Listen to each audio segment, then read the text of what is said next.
আমাদের সেন্টারের দিকে যাইতেছি, দেখেন রাস্তার কি কন্ডিশন। এটাই সেন্টার। ভোট কেন্দ্রের মধ্যে বর্তমান পানি দেওয়ার এত বড় বড় মাসে আমরা ভোট দিতেছি, অথচ আমাদের যে জায়গাটার মধ্যে ভোট দেবো সেই জায়গাটা এরকম খারাপ। স্লিপ ছিল, সেই স্লিপটা এই ভাইয়ের কাছে আসছিল, আফ্রিদি ভাইয়ের কাছে রেখেছে, ওরা ওর কাছে দেখতে পেলেন। তো স্লিপটা নিলাম জাস্ট, আর এখন লাইনে খারাপ। এটা হলো লাইন, লাইনটা একটু লক্ষ্য করে দেখেন আমাদের এখানে কিরকম লাইন আছে।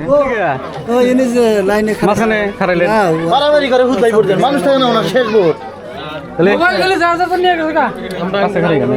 আমার লাইন ধরা অনেক সময় হয়ে গেছে, তাই আমার পিছনে দেখুন অনেক মানুষই দাঁড়িয়ে গেছে। মানুষই দেখতে দেখতে ওখানে ভোট দিবার জন্য আসছে। একেবারেই ভোট দিয়ে কমপ্লিট করে তাড়াহুড়া করে ওখান থেকে বাড়ায় আসলাম। ভোট দেওয়া ভাই কমপ্লিট করলাম, এখানে এইভাবে ভোট দিলাম। এই জাঙ্গুলের ছাপ্পা এইরকম করে কষ্ট করে আইসা আমরা এইভাবে ভোট দিয়ে কমপ্লিট করলাম।